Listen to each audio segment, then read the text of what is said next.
Hope you're feeling better. We got Michael Fox in here hanging out with us. Yeah, Wayne ditched on me at the last minute tonight, man.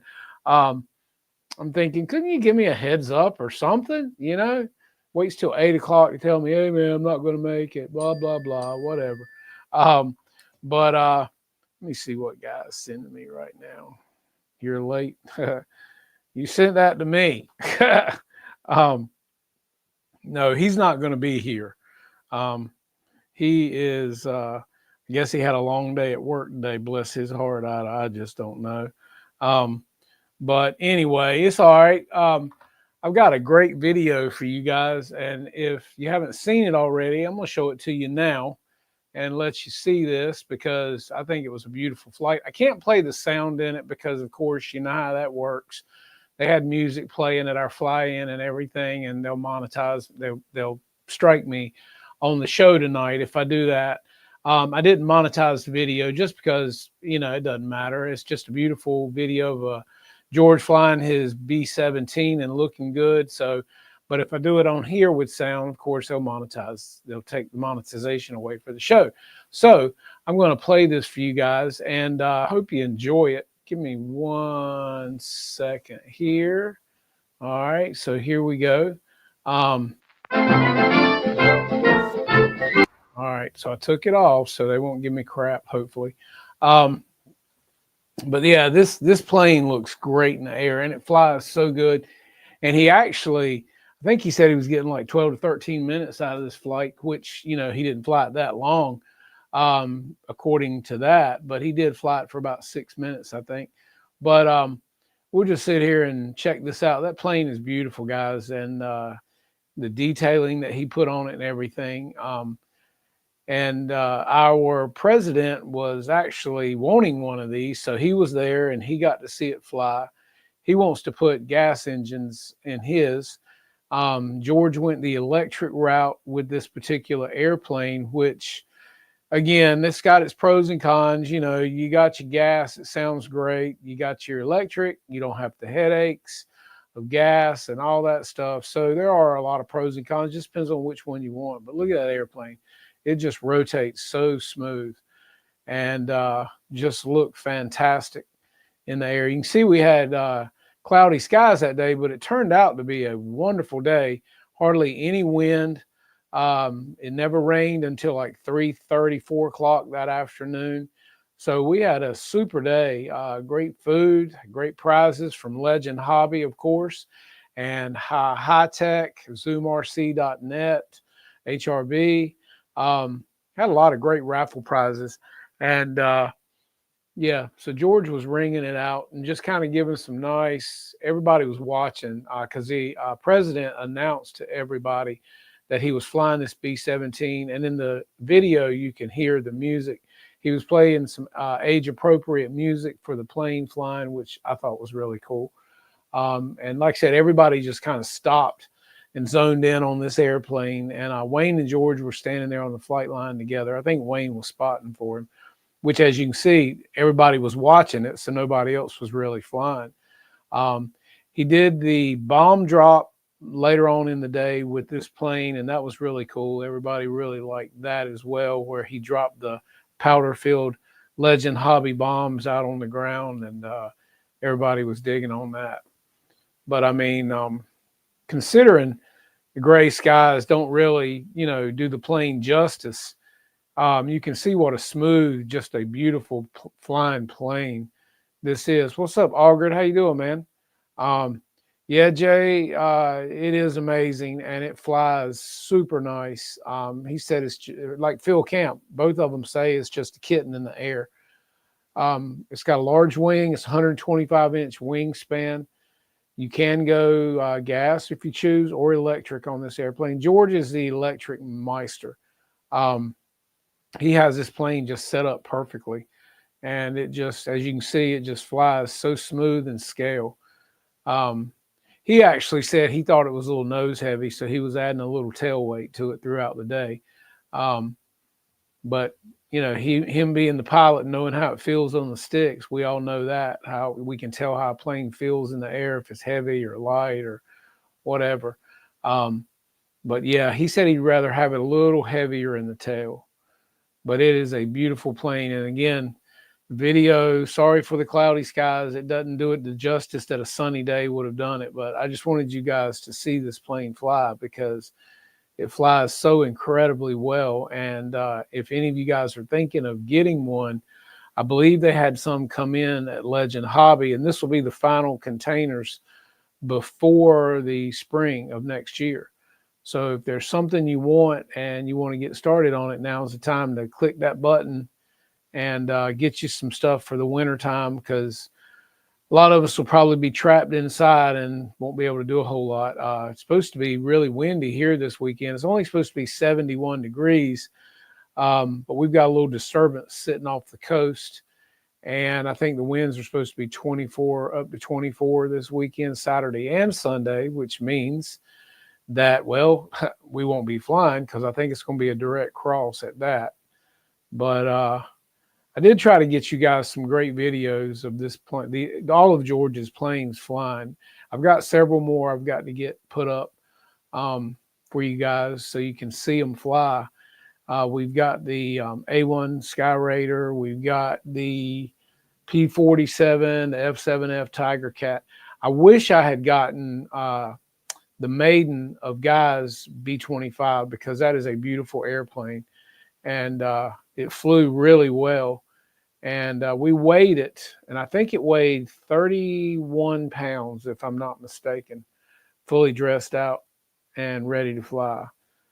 We've got a friend at the field that's got one of the digital devices with the 3 pucks that you put under the wheels, and it'll also help you with an equation for the CG, which is what I'm going to do on the T28 back here, just to be sure everything's right. 32.1 Guy said was the weight on his. And I think George said his was actually about a pound heavier than yours, Guy. But I'm glad you're here, man. I'm glad you're doing better and feeling better. As soon as Guy got back, he had a little rough spot. So we wore him out, man. He couldn't take it all. But he had a good time, hung out with us. We fed him well. And really enjoyed. Okay, so his was a pound lighter. Okay. But yeah, we really enjoyed hanging out with you guys, and we were just honored to have you guys here and flying and just, you know, having a good time with us, man. It was just an honor. Everybody at the fields talked about it a lot. And George says he's going to come back. His wife wants to come next time. So hopefully we'll get him back maybe next year. Depends on if he's ready. But that plane is just, it's beautiful in the air, and it just presents and flies so well. Everybody was just watching him fly this plane. And he just flies it like there's nothing to it, you know, no stress, no worry. And again, being battery, you know, or electric as it would be, it does make a difference as far as some of the worry off of you, because you're not worrying about sinking 4 engines and having to, you know, get everything tuned up together. It's a beautiful landing, man. Check this out. Yeah, barely touches, sits her right on down. Very nice. And I got him to actually get a picture with it, as you saw at the beginning of the video. And got a picture of the plane at the end, so you guys can really see the scheme on it pretty well. George did all this up himself because I think the plane, he wanted a green one, but he ended up getting the silver, and went ahead and weathered it and fixed it up. What's up, Paul? How you doing, buddy? Good to see you, man. Look at that plane. That is gorgeous. So yeah, so I hope you guys enjoyed that. It was a beautiful flight. I don't think the man made a bad landing all weekend long. Everything he flew it like a master. I can tell you that. Just greased them all in. And yeah, the F-7F Tiger Cat that he's got is absolutely beautiful. I love that airplane, but I love a Tiger Cat, and they fly incredibly well. He's got the EMS, I believe it is, all electric as well. Everything he brought was electric. and just he flies everything so scale and so smooth, and you really get a chance to see it perform in the air. And his stuff will rip, man, to be electric, and he gets killer flight times on these big birds. I mean, it was just amazing. Like I said, he landed that B-17 relatively, quick, considering he could have probably got twice or more of the flight time out of it. But that's a big plane. I helped him set it on the ground a couple of times, and you can't fathom the size of it. I mean, 125-inch wingspan. You can't even fathom it until you see it in person and see it sitting on the ground, just how big it is to fly that nice and just really be able to fly slow, have the power if you want to go fast. But he typically flies everything he's got very, very scale, which I like. And he just brings everything in just as if it were no problem. And I don't think I saw him sweat the whole time as far as worrying about an airplane the whole time he was there. He's very confident with his planes, obviously, because he's a good pilot and he's got it set up right. And he uses milliamp power when he's flying. Guy said he matches ESC to motor to prop and rings it out all the time he can. Power management is king for him. Exactly. And like I said, his radio counts down milliamp hours instead of time. And I mean, it was just amazing to me to stand there beside him and watch him fly these different planes. And he's listening to his milliamps. And I mean, I'm just sitting here going, man, I'm getting tired of holding this camera, because it was like he could fly these planes for a long time. And, for planes that size to get that much time, you kind of almost get bored before you get before you have to land it. I mean, we're used to flying a lot of planes that, if you can get, 6-7 minutes out of an electric setup, you're happy. And he's getting 12 to 15 minutes, depending on what he's flying. And yes, throttle management is everything, whether you're flying a jet or an electric, an EDF. I learned that very early on from a good friend of mine, Brian Walker. And, your throttle management, you can get more time out of anything if you manage that throttle properly. But if you're, balls to the wall the entire time, excuse me, not only are you killing that battery, but you're also going to lose time because that battery's giving it all it can. So I learned early on with my EDFs that, when I get up and fall, that I just come out of the power and let it come down until it just about can't. And then I start easing in on the power and just get it going back again. I have one jet that I have flown over 10 minutes just with proper throttle management. And I've actually got the timer set at 3.5 and got 10 out of it. Just from going up, doing Cubans, coming back down, no power, going back up, power. So, you can get some good times if you learn how to use that throttle. He busted V1 4 inches off one of those B-17. Yeah, he had to snip the tips off of one of his props and balanced it, and you couldn't even tell it. I mean, it flew great. That's kind of like him asking me, you notice anything with his plane? I'm like, props don't match. He's like, yeah, you would notice that. I got to bust him a little bit, had a good time hanging out with him. He's a great cook too, as a matter of fact.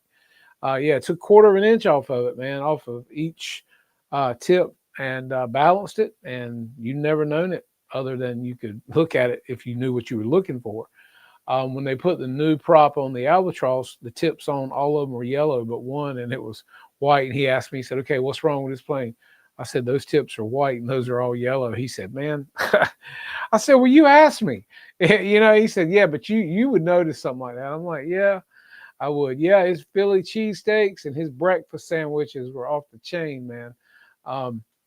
We all went out and ate one night, ate Italian, and had a really good meal. I think Guy had lasagna and calamari and salad. And yeah, it was really good. We just enjoyed hanging out with you guys, man. And getting everything set up and having just such a great Legend hobby display with probably, what did we have? probably about 18 airplanes sitting out there for Legend Hobby, which was very awesome. And as a matter of fact, Paul, I told Thomas that you were very interested in the Cessna 182. And, he said he'd love to hear from you. So if you're thinking about getting one, man, I think they got some in on this shipment, and that'll be it. And they'll be gone because that green and white is it's very popular and it goes fast. I don't know how many they got in, but they won't last long because that airplane for the money, it's actually right there on the wall. I don't know if you guys can see the Cessna 182 beside the shirt over here. That is an ARF. It's all balsa. Only thing it does not have is lights. You can add lights if you want to. I will. I'm going to add lights to mine. But it comes with your servos pre-installed. It comes with everything, the prop, the motor mounted to the motor block, and you just put that to the firewall. All you got to do is glue in your horizontal stab, and you can be flying that plane in no time. Put the gear on it, which are very simple. It's all aluminum one piece when put the wheels on. For the money, I think that plane's $579. It's hard to buy foamies, for that price that you will fly as good as balsa. Balsa always. God, you're crazy as hell. This was a picture of me the day before the fly-in. Guy sent me chilling at the field, hanging out, watching everybody. This was on Friday afternoon. And I think me and Guy were just sitting there hanging out. It was actually warm that afternoon. But yeah, it was nice. And like I said, I mean, we could not have asked for better weather. It was actually cooler that day than it was Friday because it was overcast. No wind to speak of until probably about 3. It picked up a little bit. But yeah, that green and white plane is easy to see in the sky. The other scheme is blue and white. And it looks nice, but I'm just a fan of the green. And everybody that's seen that airplane loves it and has asked me more questions about it. And like I said, for $579, I'm telling you, man, you get everything but a receiver and a battery with that airplane, and easy to put together, and it flies. I'm getting 13 minutes out of it with a 13.6 prop on it. That's what actually came with it. And I painted it to match the airplane, and it was gray out of the box. But yeah, everybody loves that plane, and it flies great. I mean, it's just an easy flyer, 13 minutes. Like I said, I get kind of bored by the time I do a few touch and goes, go around, come back. I'll do a couple of lands, take off again. But it does, guys. If you want something relaxing but presents well, it's nice sized in the air. You can see it very well. You can't buy a foamy for that price that flies that well and looks that good in the air. So I highly recommend that plane. I've told you guys that many times. So Paul, if you do want one, you best get it now, buddy, because when they're gone, there won't be no more until next spring. So, and I actually, told Thomas what a big hit that plane was when people see it.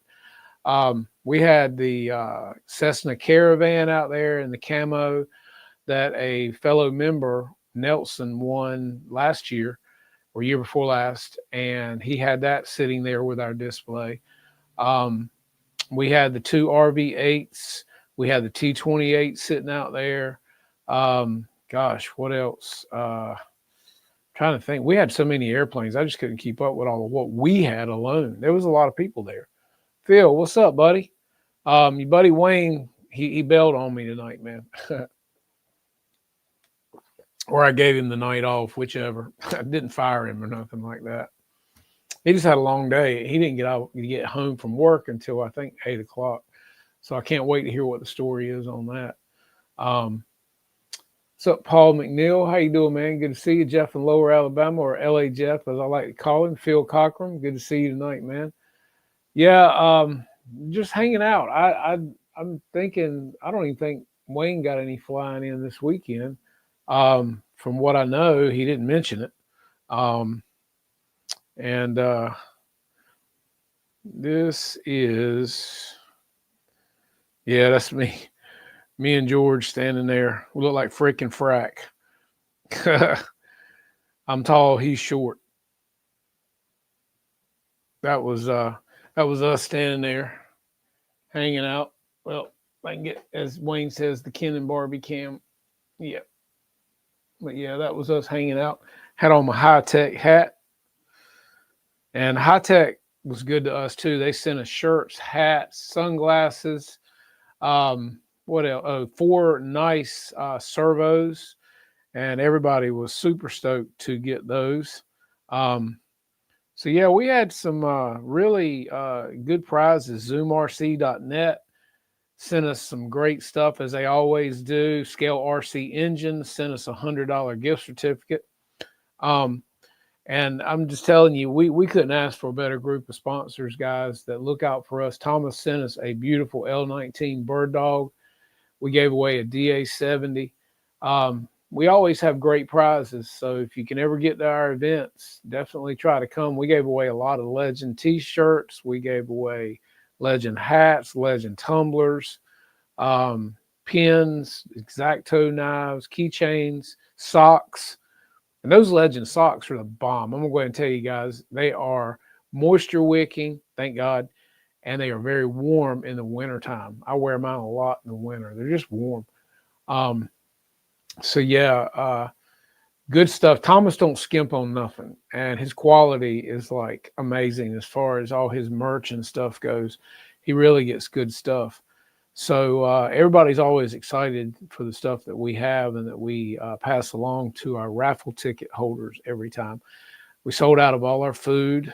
We had barbecue chicken, cabbage and potatoes, all the fixings for the barbecue chicken. We had hamburgers and hot dogs, and just a great day. I mean, a beautiful flying weather. It was perfect. I think it's the first day that the wind has not been cross or crazy that I have seen in a long time there. And like I said, yeah, peach cobbler, man, with ice cream on it. That was good. I went and got ice cream put on mine. Um, but it's I'm telling you, I cooked me a pot of cabbage, potatoes, and sausage tonight at home because I enjoyed that so much that he fixed. I fixed a great big old pot of that tonight, so I'm gonna eat some of that when I get home. um, yeah, chicken and peach cobbler was the bomb. I'm telling you, man, that dude cooks the best barbecue chicken and peach cobbler you ever put in your mouth. Everything he does is A1, man. I mean, and this was the first year he cooked potatoes and cabbage and sausage, and I liked it so much. Like I said, I went to the store tonight and bought everything. He told me how to make it, and mine it's good. I couldn't sit here and tell you the difference right now because it turned out perfect. Um, I love cabbage, so I love to put vinegar on mine. I don't know if you guys do or you eat it or not, but it's really good. But as first time this year, I had to get some vanilla ice cream and put on that peach cobbler. It's hot too, right off that cooker, man, and yeah, I had to have the ice cream on it. I actually got my ice cream and gave the rest of it away. I said, "Here, anybody wants ice cream, they can have it." But but yeah, we had a fantastic time and just good friends, and we just enjoyed hanging out with George and Guy so much. And I tell you what, man, Guy hung right with us, bud. Had that beautiful B-25 sitting there, and I actually saw your picture that you put up on Facebook and Instagram. I actually saved it. That's a great picture of you in that plane, man. That plane's beautiful. Um, and I mean, it was like new. I mean, there wasn't a scratch on it nowhere, man. And they made it, and it did a fantastic job. I'm ready to see a video of you flying it now, Guy, because you got this now, buddy. It's ready. Dan Zimmerman, what's up, buddy? Good to see you.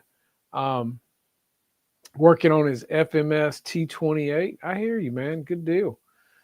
Yeah, it's always fun just to flip this stuff on and hang out with somebody while you're working in the shop or working on a plane or whatever. Um, I don't have anything on the table right now as far as putting together. Um, I'm trying to think. There was something I was talking to Tomas about the other night um, that I wouldn't mind having. Um, I mean, I'd like to have several things. Don't get me wrong, but I'm waiting on some stuff that he's got coming, and that'll be hopefully next year. So yeah, um, I'm looking forward to that and get that on the table next. And I think we're going to put a 65cc in it so I can hit upwards of 200 miles an hour, and that's what I want. So um, I'll be ripping it up with that thing. I was thinking about going electric because George had me. Thomas is like, no, man, put a 65cc in it. You'll be hitting 200. I'm like, okay, that'll work. And I want to get the T28 flown shortly. Everything's ready to go. I just want to get it CG'd with the digital pucks like we did guys with, because that's critical. That's a heavy airplane, man. That T28. Damn, I'm backwards. Over here, over there. It's the wings for it are right there. Fuselage is sitting right there. That's a heavy plane. George picked it up. And he was like, it ain't too bad. um, so yeah, I've done some airbrushing and painting lately. As a matter of fact, where's it at? I'll show you. This is the latest thing I did actually, and turned out pretty good. Um, it's heavy. It's metal. It's the lid for a toolbox actually. Um, this was supposed to be going to Tomas for the Bomber Field this year, but since he didn't do it, but yeah, that's it. And he wanted the Thunderbird scheme on his B-17, so that's what I did, and that's all airbrush freehanded, every bit of it. If you guys can see it good, and got a few hours in it. But again, that's the first thing I used to do: motorcycle helmets, gas tanks, t-shirts, all kinds of stuff for different people. But that's been several years ago. So all I've done in the past few years was like airplanes and stuff like that, doing details and painting them different colors. My Arctic Aggressor F-16, I painted that with an airbrush. I used a rattle can a little bit, but Wayne skipped out on me tonight. See, if you'd have been here on time, you'd know that. He didn't get home till 8 o'clock tonight from work, so I said, all right, don't worry about it. But yeah, I love airbrushing. I actually bought that new system from Harbor Freight, the Black Widow system. They've got really like the compressor, and which is dual airbrushes. You can hook two up to it, regulate your airflow down as low or as high as you need it to be for whatever you're doing. And their airbrush has got the adjustment for your air on the brush as well. I mean, that's a nice setup for what it is. It's not Iwata, don't get me wrong, but a nice Iwata airbrush can cost you upwards of $80 to $100, $200. I mean, you can put into an airbrush what you want, and yes, you do get what you pay for. But I did a lot of fine detail, so I run it through its paces on that particular painting that I did. And again, you gotta know what you're doing with it and how far away to hold it from what you're painting.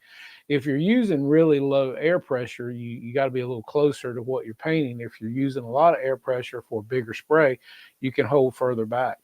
But it's all in that dual trigger, man. You've got to always keep that air flowing. Even when you stop the paint, keep the air flowing, because it blows the paint off the tip. And if you don't, you're going to end up getting a lot of basically blobs on the tip of your needle that's in your airbrush.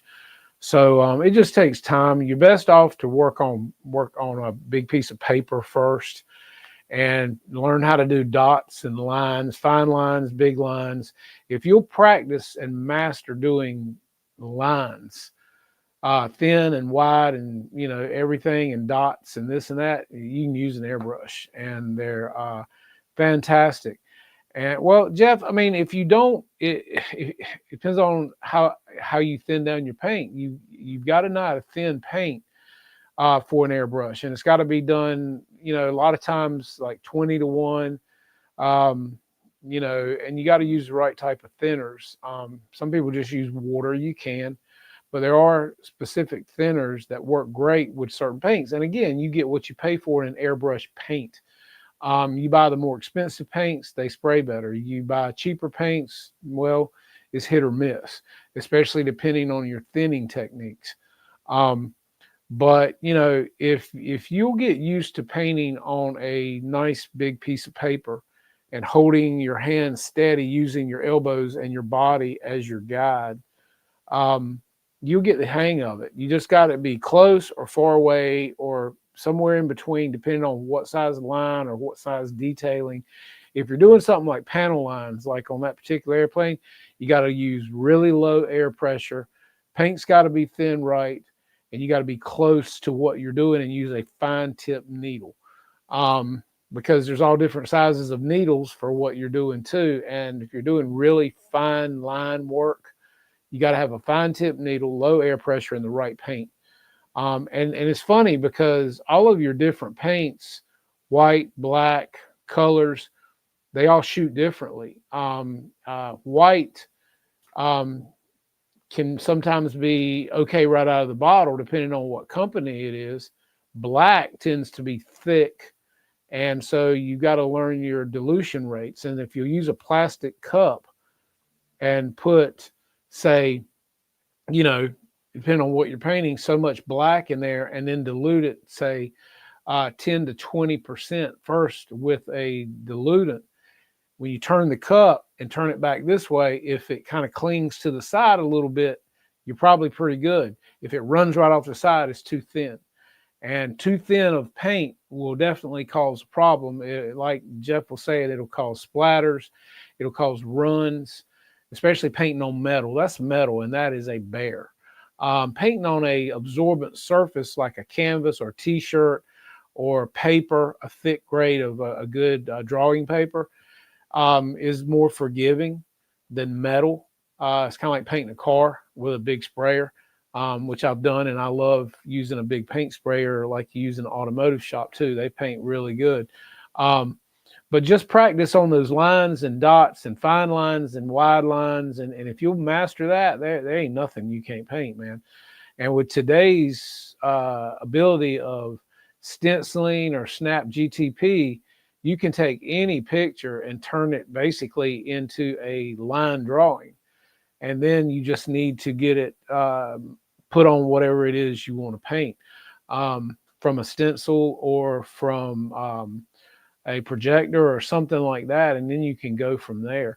I just always have freehanded everything I've ever drawn. I sit down and draw it on paper first, which I did with this. I sat down and sketched it up on, I've got a big wide drawing paper tablet that I sat down and used a pencil and just sketched it all out first, kind of to the size that I wanted.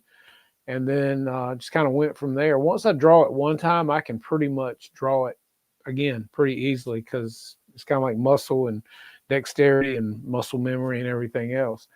You know, again, you can also take paint right out of, if you like a color in a can, an aerosol can, you can poke a hole in that can and let it off gas for a while. Shake it up good first, drill a hole in the can, let it off gas, let it sit for a while, then pour it into a jar, and don't put a lid on it for a while. Let it sit at least, you know, I'd say 12 to 24 hours without a lid, so it can off gas really well. And if you can get the marble out of can, put that in the bottom of your jar. And then when you put your lid on it, you can still rattle it around, shake it up, but you can get really good results using rattle can spray in an airbrush. It's a little harder to clean up because it's more of an oil-based product than a water-based product, which most airbrush paints are water-based, so they're easy cleanup. Whereas if you're using something out of a rattle can, you know, you want to probably have a good paint thinner or something to use to clean your airbrush with. Um, Proline is a good brand. Um, a lot of times I'll use Iwata um, because I do have Iwata airbrushes as well. I've got like 4 airbrushes, and they all have different needles in each one, so I can kind of shoot with different ones. But I'm telling you, that Black Widow from Harbor Freight comes with a .003 and a .005. And the fact that you can turn down the air on the brush itself or on the compressor is a really big deal. And if you take care of your airbrushes by cleaning them out, uh, when you switch colors, run water through them, clean the needle really good, wipe it off, put it back in, um, you typically won't have a lot of problem with an airbrush. The biggest thing is keeping it clean. Don't let paint dry up in it, because if it does, you got a big problem there. Let's see, P40 airbrush job on your phone. What are you talking about? P40 on my phone? Oh yeah, that's cool. That's nice looking. Yeah, there you go. That's airbrushed. I like the shark mouth on that. That's a good picture, man. That looks cool. Yeah, the I like the P40s too, but I like that picture. That's nice. Um, Matter of fact, I'm gonna save that guy. Yeah, that is a lot of airbrush, man. And but like I say, airbrush, you can do a lot of cool stuff with it. Now, if I'm doing a total plane makeover, and I'm gonna change the entire color of the fuselage, wings, etc., I rattle can it first with a what is it, Krylon primer, a gray primer, and then I'll go over and scuff it lightly with maybe say a 800 to 1,000 grit, just to kind of, and especially if you have the mold release stuff on the airplane, you can sand that off as well. And a lot of times I'll shoot it with a couple of coats of primer just to really get any imperfections hidden. And once you go back over it with a good paint, I mean, it don't look like foam anymore. It looks really good. Like I said, my Free Wing F-16 that I did, it came in the gray Flying Falcon. So I totally went over it with gray primer, let it all dry really well, scuffed it up a little bit, went over it again with gray primer, and then started doing the black and white and gray Arctic camo scheme. And my wife actually made all the decals for the Alaskan Arctic camo aggressor scheme for me. And I put all those on it. And that's my Hangar Queen. I got to say, I've flown it like 4 times. Never had a problem with it, but I just kind of put it up because it's so beautiful. It almost looks like the 70 millimeter that Motion put out. I went right by the same pattern. I zoomed in on pictures, and I stenciled out my different pieces and lay on it and spray around them and everything. So I had the same design.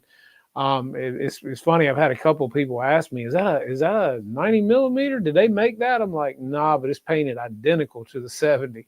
So yeah, let's see. That's why I crashed. Oh, 265 ain't that? Yeah. Ouch. No wonder you're hurting right now, man.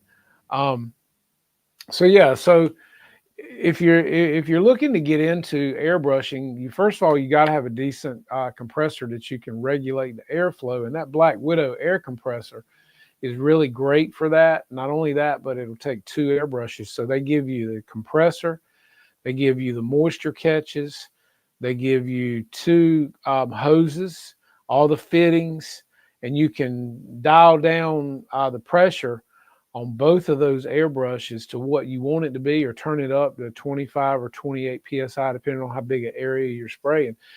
It's quiet for the most part. It'll hold your brushes. It's got little holders on it. You can stick the brushes in. It's a good bang for the buck, I must say, for what it does. And I got a lot of hours in that piece right there, and it ran, and it'll cut off when it's not being used. And when the air gets where you got it, it'll cut off. And it held the air pressure very well. I got to say, I'd give it 5 stars for what it did. The airbrush itself, I'd probably give it 3.5 stars. But for somebody just starting out, for a decent airbrush that comes with a couple of needles, a couple of different tips, The ability to turn the pressure up and down on the brush, and it's dual action. Comes with two different cup sizes that basically go onto the top with a cap. It's hard to beat the price if you're just starting out and you want to learn. Um, it's a good bang for the buck. And I was skeptical, I got to say, but I watched a lot of reviews and a lot of guys that do a lot of really good airbrushing on YouTube, and they all kind of gave it reviews, and I'd give it the same type. I'd say 3.5 to 4 stars for the price point, because you can spend you can spend upwards of $500 on an airbrush. Just depends on how fancy you get. They also have bottom fed airbrushes that hold bigger containers of paint. So if you're doing a big area and you don't want to use a rattle can, they make bottles that are probably about 3 or 4 ounce size, and that'll go a long ways in an airbrush. But if I'm doing a whole fuselage or a plane, I got mine a little cheaper than that, but I think they had it on sale. I think I paid $79 for mine. Um, but if you're doing a whole fuselage or something and you want to really just totally redo a whole plane, you're better off, if you can, to use a rattle can for your base coat primer. Um, just, I will tell you this: if you're going to use a rattle can and do an entire airplane, so that you don't gator the foam, you got two options. You can either hold way back, because the fluorocarbons in the can is what melts your foam. It's not the paint. So you either hold way back, which means you get a lot more overspray and a lot more hits the floor, or if you'll polyacrylic that plane with a coat of polyacrylic clear before you ever put rattle can on it, you will not have any gatoring of that foam. It will go on perfectly. And I also, most of the time, depending on the airplane, once I get totally finished with an airplane decals, what's up, Jackson? Once I get totally done with an airplane, painting it, decals, the whole 9 yards, if it's going to be a flat airplane, I'll use their Ultimate Matte polyacrylic with a foam brush. If I want a satin finish, they make a satin, and they also make a gloss. So, you know, but any of those will be fine to put on the plane before you ever paint it, to keep your foam from gatoring. Um, so yeah, exactly. The compressor is about $200. Um, but for, like, say, for the money, it's a great compressor for what it does. It's got a handle on it, easy to carry, runs quietly, and it does regulate very well. I was very impressed by that, because I'd have mine running for hours, and it would cut off and do its own thing as needed. And if I was spraying a lot of spray, it would hold that pressure really well. So I give it definitely high marks as far as price point goes for that. If you know, for an airbrush compressor, any of that stuff's not super cheap. What's up, Mason? You gonna fill in for Wayne tonight, buddy? Huh?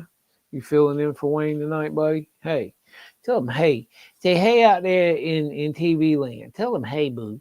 He's a good boy. That's my buddy right there. He's my wingman tonight. Yes, he is. He's a good boy. That's my bestest pal right there.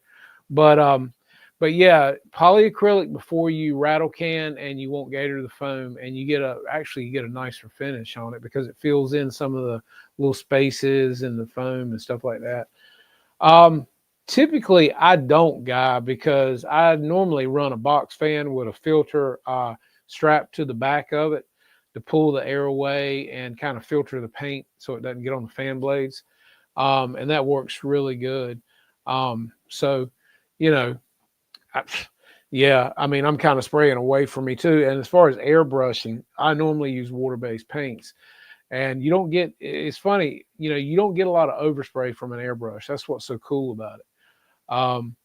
So yeah, like I say, the AL-37 that I did the Stormtrooper scheme on, it does not look like foam. It looks like a white metal plane or composite. I mean, because there's no foam. You can't tell it's foam anywhere, and it's because I primed it well, I sanded it, polyacrylic it, and then shot it all white myself, and it really turned out beautiful, with that big stormtrooper on the back of it. Um, I need to fly that plane again. As a matter of fact, it's been a minute, but I do. I mean, I like I said, I do like to paint stuff. I like to change it up.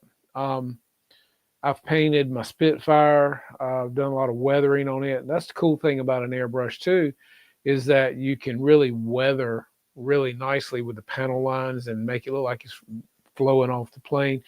And they make different colors for that as well that look like oil. I mean, they've got a little bit of translucence to them. Those are really cool too. And if you take and put some paint down on the plane and then take just the air and blow it backwards, it'll run right down the plane and look just like it's actually flowed out. I mean, it's really cool what you can do with them. Um, RC Geek, of course, has got some good books out on airbrushing too. Um, well, I tell you, Mountain RC, I almost love building and detailing about as much as I love flying.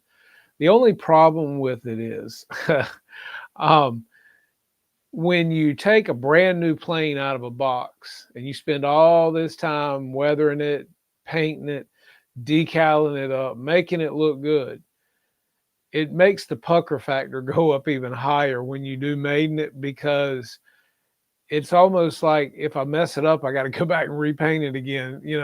That's the problem. That's why I think I put my F-16 on the shelf and just look at it, because it turned out really nice.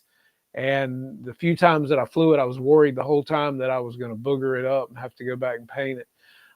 So I just put it up. Exactly, Paul. Less is more with an airbrush. Exactly right. Yeah, if you want some fine shadowing, do less and stop. Look at it. If you want to add a little more depth, add a little more coverage, add a little more. But yeah, that is very true. Less is more. Um, but it's fun. I mean, and that's why I say if you get a piece of paper and put it on an easel or so, hang it, however you want to do it, because typically when you airbrush, you need something kind of, in your face. It can't really be laying on a table. It can, but it's better if it's kind of right here in your face, especially for detailing. Okay. Now, if it's a big area, yeah, you can lay it down and shoot it. But it's really fun and it's rewarding when you see what you can do with an airbrush and you step back and go, damn, I did that. And it's not that hard once you get used to it. I figure it will look pretty chasing. Yeah, exactly. Crashing. Yeah, well, see, that's me. I'm one of these guys that I always get my planes looking good before I made them, and there's other guys that go out to the field and they're like, "Yeah, I don't even put decals on mine until I made it and fly it a few times, get it trimmed out." And I'm like, "Well, why?" Well, because if something happens, I'm like, "Yeah, but damn, I'm gonna make it look good the first time, and if it messes up after the first time, it's gonna look good that first time." That's just how I am. I detail my cockpits. I get the plane looking good, put all the decals on it, and here we go. It's gonna be what it's gonna be. Um, so I get some guys say, "Well, I don't want to do all that until I get used to it," and blah blah blah. I want it to look good when I take it out of the damn trailer at the field. I want everybody to look at it and go, "Wow, that looks nice." So. But yeah, I've got a F-86 that is very nicely weathered and looks super nice. And it was one of my first jets, never crashed it. I did pull the landing gear out of it because they put crappy glue in it. So I had to, put the landing gear back in it. And I didn't even land it hard. That's the problem. They just pulled out. But it belly landed and didn't mess up anything. But I've weathered that one, and it looks like it's seen some combat. It looks really good. My Spitfire that I have, I weathered it really nicely. I painted the invasion stripes on it, did all that with an airbrush, and the panel lines. I put rivets all over it. Did the leading edge of the wing like it's been through some, fighting and oil flying through other planes as they were going down and stuff like that. And it does. It just brings them to life, man. And I watch these guys do these little model airplanes, the Tamaya and stuff like that, and they sit there and they do this and they put tape on them and peel paint off to show metal. you can learn a lot of techniques from these guys painting these little plastic models that'll apply to an airbrush for these bigger planes. Just watch the videos. It's pretty cool. You can get speckled effects, bullet hole effects. Um, it's really neat what you can learn from these guys on YouTube. I mean, YouTube is my go-to for everything. There's one guy up there that airbrushes portraits of people, and I'm telling you, man, I mean, even the strands of hair, it looks real.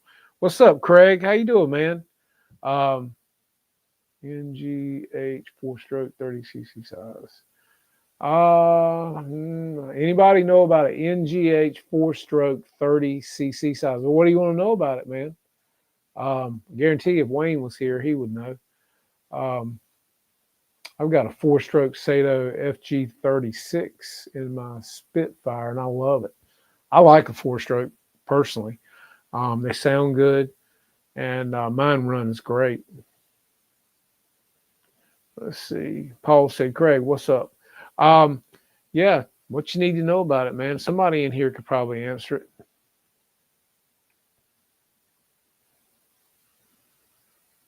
I feel like Kenny now sitting here reading the chat. But, you know, normally I'd have Wayne over here acting like a clown too, so that would help, but he's not. Hope I hadn't bored you guys too much tonight.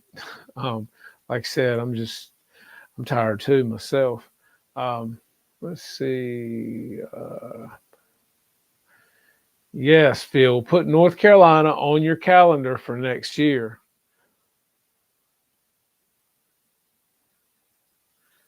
Looking at a plane with that engine, don't know anything about them.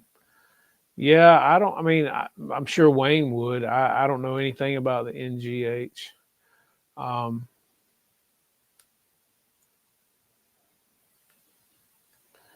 Let's see.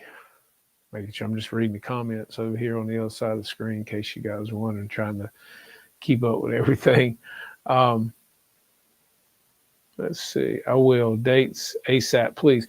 Well, typically we are after Labor Day weekend, sometime the second or last weekend in September, Phil. I don't know the exact dates yet. I'd have to ask Robert and see what he says.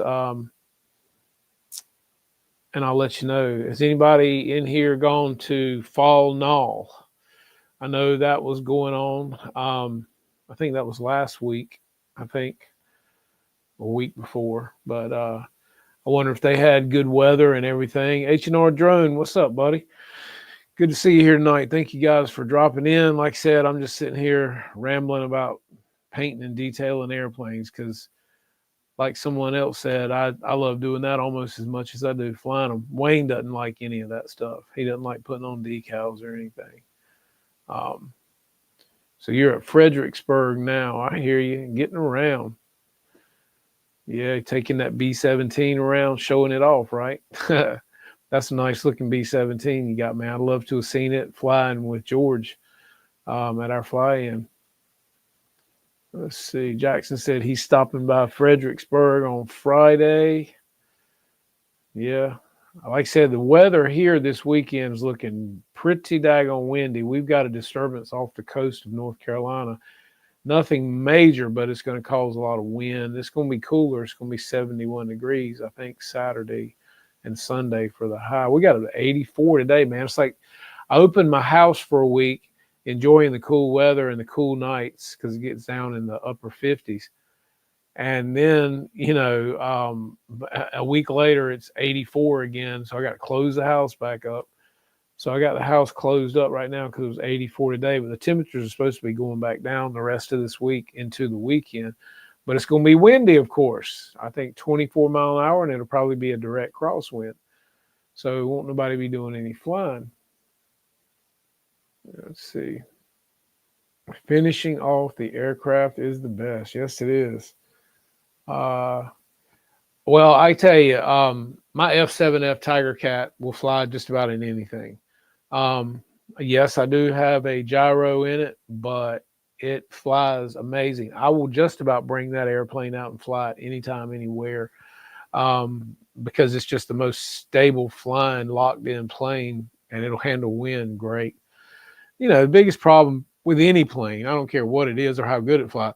If you're coming in and you got a major crosswind, you're fighting it the whole time you're on that rudder. You're hoping the wing don't, pitch up or anything like that from a gust. But yeah, my F7F Tiger Cat flies amazing in the wind. Ain't nobody about those engines, cause I don't. Ain't nobody know about those engines, cause I don't. Yeah, like I said, I believe Wayne would probably know. He's been around engines most of his life, and he's been doing this a long time. So he would probably know something about them.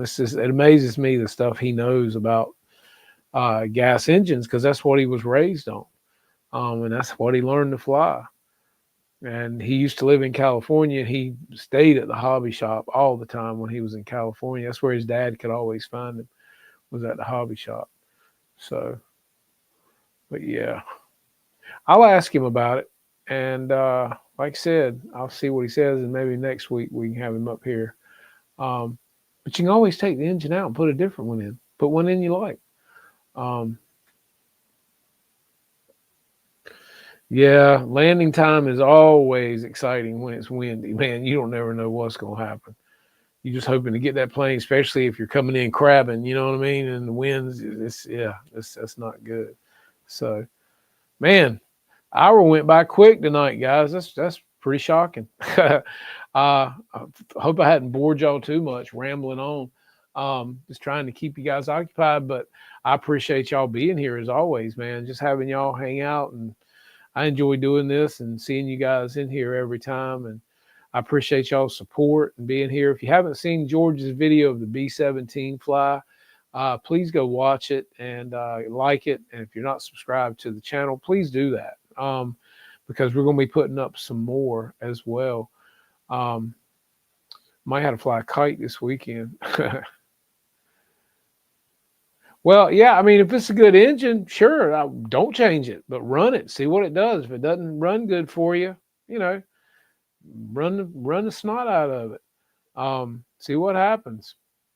So I'll be interested to hear back next week. Let me know.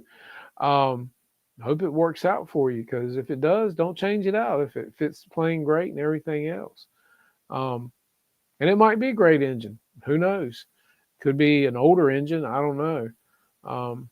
But again, sometimes the older stuff's better than the new stuff you get nowadays. You know what I'm saying? Nothing's built to last anymore. That's for sure. So sometimes the old stuff works great. All right, guys. Well, look, I'm going to let y'all get back at it. Thank you so much again for being here. I appreciate all y'all's support as always, because y'all are what keeps me coming back in here every week and doing this for y'all, especially when Wayne doesn't come and I don't have a lot to talk about, but I enjoy just sitting here talking with you guys. It's really nice. So just let me know if there's something y'all need to know or want to talk about, and I'll ask Wayne about that engine, Craig, and see what he says. And in the meantime, thank you, Phil. Appreciate it, man. Thanks a lot. Like I said, you guys are the reason we're here, and we're glad to be here and doing this with you and hanging out with you. It's like we don't get to see your faces, but we get to know who you are after a while. We know the names, and it's just like hanging out in the field and BSing, So you guys have a great night, great week. Stay safe, get some flying in, put up some videos. Do yourself a favor, take a kid flying. They always said fishing. I'm saying flying. We got to get some kids in this stuff too. That's going to be the next generation. But you guys have a great week, and hopefully, I think Wayne will probably be here next week. So take care, and we will see you next week, same time. And I won't be putting up some more videos of George, so be waiting for them, guys. See you soon. Thank you, and